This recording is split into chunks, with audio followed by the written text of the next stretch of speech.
Hello दोस्तों, स्वागत है आपका मेरे इस नए यूट्यूब चैनल में। और आज का हमारा जो टॉपिक है उसका नाम है अपने पोर्टफोलियो और इन्वेस्टमेंट को सेव कैसे करें।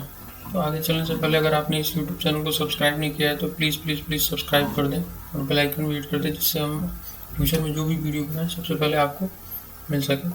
तो आगे चलते हैं। कई लोग को लग रहा होगा कि अगर हम अपने पोर्टफोलियो को सेव करने की बात इस टॉपिक में करने वाले हैं तो हम रिस्क फ्री पोर्टफोलियो क्रिएट करने की बात कर रहे हैं।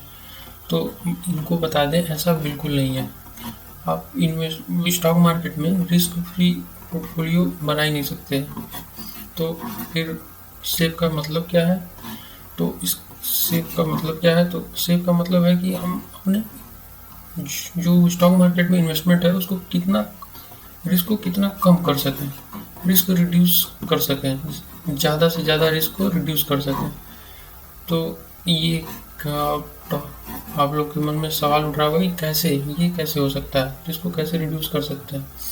तो इसके लिए हम वो इस बहुत सारे मेथड है रिस्क को रिड्यूस करने की, लेकिन हम इस जो जो ये वीडियो है इसमें जो जिस 3 मेथड की बात करने वाले हैं वो हाईली यूज मेथड है। वही बहुत सारे लोग यूज करके अपने पोर्टफोलियो को के रिस्क को कम करते हैं। तो चलिए देखते हैं कौन कौन से वो 3 मेथड है।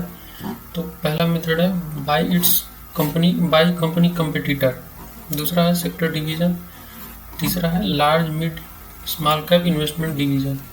तो बात करते हैं बाई कंपनी कंपिटिटर। जैसे मान लीजिए आपने किसी एक्स कंपनी में इन्वेस्ट किया तो आप उसकी कंपिटिटर कंपनी वाई कंपनी को बाई कर सकते हैं, जिससे आपका पोर्टफोलियो बैलेंस हो सकता है। सेक्टर डिवीजन का क्या मतलब है? जैसे आप किसी एक ही सेक्टर में पूरा पैसा न डाल के, जैसे आपने बैंक में के सारे स्टॉक खरीद लिए तो इससे आपके पोर्टफोलियो का रिस्क बढ़ जाएगा। तो आप क्या कर सकते हैं, बैंक के साथ साथ आप इंफ्रा, एनर्जी, इन सब सेक्टर में अपने पोर्टफोलियो को डाइवर्सिफाई कर सकते हैं, जिससे आपका रिस्क 50 to 60-70% कम हो जाएगा।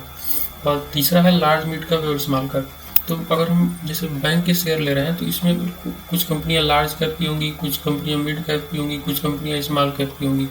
तो हम अपने फंड को जो बैंकिंग सेक्टर में हम डिप्लॉय कर रहे हैं उसमें भी आप अपने चाहे तो बहुत बड़ा पोर्शन लार्ज कैप में, उससे छोटा मिड कैप में और उससे छोटा स्मॉल कैप में इन्वेस्ट कर सकते हैं। स्मॉल कैप में क्योंकि स्मॉल कैप हाईली रिस्की होता है। अगर अगर मान लीजिए कभी निफ्टी 10 से 15% फ्यूचर में अगर रिट्रेस होती है तो स्मॉल कैप आपको 40 to 50% रिट्रेस में गिरते हुए दिखेंगे, जबकि मिड कैप उससे थोड़ा सा कम और लार्ज कैप आपको मिनिमम 5 to 10% ही करेक्ट होते हुए दिखेंगे। तो इससे आप अगर आपका बड़ा फंड लार्ज कैप में है तो इससे भी आप अपने पोर्टफोलियो के रिस्क को कम कर सकते हैं। तो इस दोनों टॉपिक पर डिटेल वीडियो आगे मैं बना दूंगा, लेकिन आज हम जिस टॉपिक की बात करने वाले हैं डिटेल में वो है पहले टॉपिक की बाई कंपनी कंपिटिटर की। तो आइए चलते बात करते हैं बाई कंपनीज कंपिटिटर। तो हम इस टॉपिक में देखेंगे, जैसे मान लीजिए अभी हाल ही में आप देख रहे होंगे कि अभी 2023-24 में टाटा ग्रुप की जितनी भी कंपनियां हैं उन्होंने बहुत ज़्यादा अपने इन्वेस्टरों को रिटर्न दिया है।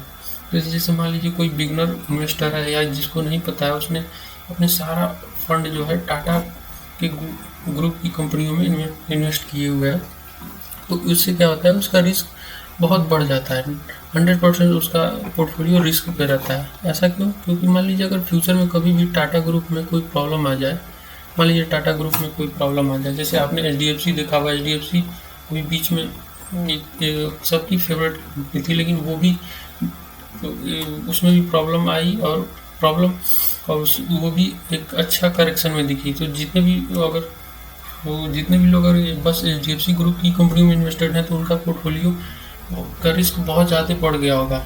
लेकिन हम उसी रिस्क को कम करने की बात इस वीडियो में कर रहे हैं। जैसे आपका जो अगर मेजर इन्वेस्टमेंट अगर जैसे टाटा ग्रुप के शेयरों में है तो इससे क्या होगा कि जैसे मान लीजिए फ्यूचर में अगर मान लीजिए टाटा ग्रुप में कोई प्रॉब्लम आती है तो इससे क्या होगा कि आपका पोर्टफोलियो 15 से 20% और उससे भी ज़्यादा, जैसे 30 से 40% आपका पोर्टफोलियो रेड में दिखने लगेगा, जिससे आप पैनिक करने लगेंगे।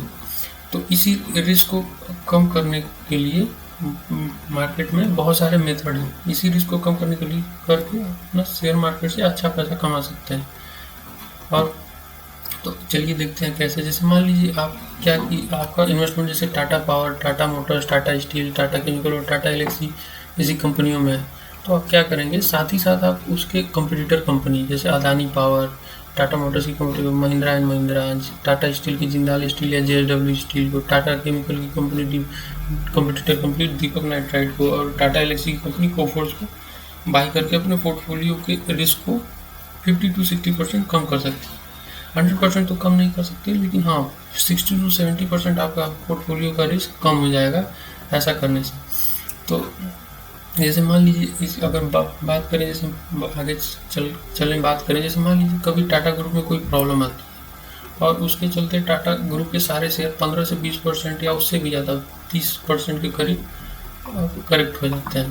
तो इससे क्या होगा कि आपका जो पूरा 100% अगर आपने टाटा ग्रुप के ही शेयरों में अपना इन्वेस्टमेंट किया हुआ है, तो इससे आपका पूरा पोर्टफोलियो 20 से 30% करेक्ट हो जाएगा। मतलब 20 से 30% आपको लॉस में दिखेगा आपका पोर्टफोलियो। लेकिन अगर आपने उसी पोर्टफोलियो को डाइवर्सिफाई कर दिया, टाटा पावर के साथ साथ आपने अदानी पावर में भी इन्वेस्टमेंट किया, टाटा मोटर्स के साथ साथ आपने महिंद्रा एंड महिंद्रा में भी इन्वेस्टमेंट किया, टाटा स्टील के साथ साथ आपने जिंदाल स्टील और JSW स्टील में भी इन्वेस्टमेंट किया, और टाटा केमिकल के साथ साथ आपने दीपक नाइट्राइट के भी शेयर खरीद के रखे हुए हैं, और टाटा एलेक्सी के साथ साथ जैसे कोफोर्स में भी आपने इन्वेस्टमेंट किया हुआ है, तो आपका पोर्टफोलियो को रिस्क थोड़ा कम हो जाएगा। अगर टाटा ग्रुप में कोई प्रॉब्लम आती है, उसे 20 से 30% अगर ये करेक्ट होता है, तो जो उसके कंपटीटर होंगे इन्वेस्टमेंट इस साइड डाइवर्ट होगा, तो उससे ये हो सकता है कि इनके जो कंपटीटर 15 से 20% 30% आपको अच्छा रिटर्न दे सकते हैं, जिससे आपका लॉस कुछ कम होगा। जैसे अगर आप